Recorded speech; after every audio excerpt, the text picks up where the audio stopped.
Ron Moshier on the line right now. Ron, good morning. Thanks for waiting. And a big night for local football, Friday night at the Dome. Well, once again, Bill, it was Dolgeville and Whitesboro, and this time they both pulled it off. You know, remember last year, Whitesboro won their second straight Class A title, and Dolgeville lost in the Class D final. This year, they both win on the same night. A great night at the Carrier Dome for Mohawk Valley football, obviously, and you know. I keep drawing comparisons to the two programs, not just because they win, but how they win. It's pretty much no nonsense, all business. You know, I think one time I wrote a column about how they remind me of the old Penn State teams and everything. I mean, there are no names on the back of the jerseys. It's all about the program. It's all about the team. And Dolgeville and Whitesboro have been about that for many, many years. Yeah. You know, they keep it simple and effective and run the football down your throat and throw it once in a while when you load up the box defensively. And that's the way they both won for years and years. And, you know, Jerry Walzak was at Dolgeville for so many years now. Dan Zilkowski and Brian Wilcox have taken over there and have obviously kept Dolgeville on top. I mean, football's king there, obviously, and the same thing in Whitesboro. And you know, they both grind it out.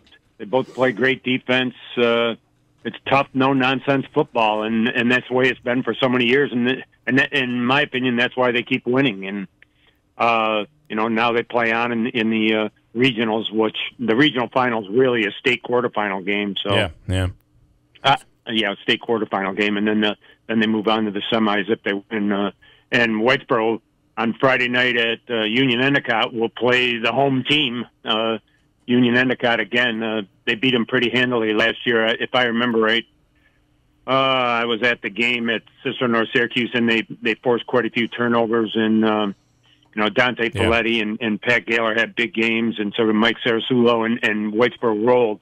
I don't know a lot about UE yet. I've got to do some research this week. But, you know, it's supposed to be at a Section 4 site. And this is not Tom Shane. This is not Whitesboro raising this point. This is me on the outside looking in. You know, Section 4, they alternate sites. You know, last year it was at Cicero North Syracuse, a neutral Section 3 site. Well, this was locked in. Section 4 is hosting this Class A regional game, and Union Endicott apparently won the bid or whatever, and there's no contingency plan. Union Endicott gets to play at home. So I realize it's supposed to be a home Section 4 site, but they're at their home field, so they don't have to go anywhere. So, you know, that has to be a plus for Union Endicott Friday night. But just the way Whitesboro's playing, the way Phil Gilberti's running the football, Zach Hogue, the way Dave Camerata's running the show. They got a weapon in Rashad Alfahad as a wideout. You know, if teams concentrate too much on the run, they can go up top like they did the other night. Camerata to Alfahad. You know, and guys like I was talking to Tom Shane the other night after the win, and a Romello Rios, for instance, a fullback linebacker who one of the many who's been hurt on and off this year, and he comes back and is just a great blocker for Gilberti and Hogue and Camerata. And I like that they kind of threw him a bone the other night. They went for two after a touchdown and threw a 2-point conversion pass to Rios. I just thought that was great because Shane talks about how many guys this year have been unselfish. They don't care who scores the touchdown. They block for one another. And hey, look at Dolgeville. They do the same exact thing. Those three running backs, Doc Stater, Chase Doc Stater's the quick one. Devin Goranchek is a little bit of both, and then you got a hammer like Nick Bailey who rushed for 5 touchdowns the other night in the win over a very, very good Bishop Ludden team in Class D. So. I mean, hey, Dolgeville scoring 50 points a game. Yeah, boy, it's unbelievable. They run up against a very tough Tioga team this Friday in the first game at Union Endicott, the Class D regional game. So, I don't know. They're both on a roll.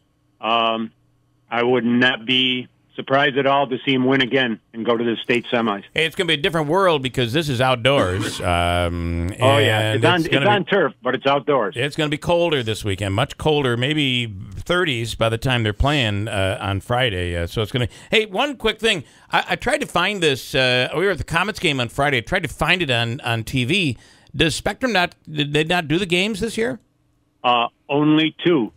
With Spectrum, the Time Warner changeover and all that, I believe they only televised 2 games. Wow, that was the A game on Friday night, Whitesboro, and the double A game Saturday night at 5 o'clock. Cicero, Syracuse, Pete, Baldinsville. So the Whitesboro game was the only 2 out of the. Well, actually, it's 6 because the 8-man final on Saturday night too. So, all right, they did not. They only televised 2 games this year. All right, so very big this weekend as they move on through the state tournament, and this will be quarterfinals technically this weekend, and it's Dolgeville and Whitesboro both playing at Union Endicott, by the way. Yeah, back to back. And I just have to throw in. It's an incredible story to me. Soccer puts Poland on the map. Let's face it, and the girls' soccer team. The last 6 years, they're something like 118-12. Wow! And they go on to the. They're in the Final Four of the state tournament this weekend. Tom Basil, what he's done with that program. Hey, they lose the Player of the Year in Cheyenne Irwin, who plays at St. John Fisher now, and they're right back in the Final Four again. I think for the 5th time in 6 years. They were one of the schools that took on soccer way early. They were a long time ago. There's a legendary coach there, Barry Schufelt, who coached boys soccer there and was athletic director for many years. That was in the 70s when I got out of college and came back to this area, started covering them. He was a legend then, and he still is there. I mean, soccer. You drive down the street in Poland, and you see the. I don't know if the Booster Club does it or the kids do it or what, but on the telephone poles down Main Street in Poland are soccer balls, wooden soccer balls nailed to the telephone poles with the kid's number and their name on it, boys and girls. It's a pretty neat sight. It's a big deal over there. We're good. All right, very interesting, good stuff. Of course, Friday we'll know by Friday night if Dolgeville and Whitesboro move on. Thanks so much. As always, you can read about it in the Utica Observer Dispatch. All right, thanks, guys. All right, Ron. Thank you.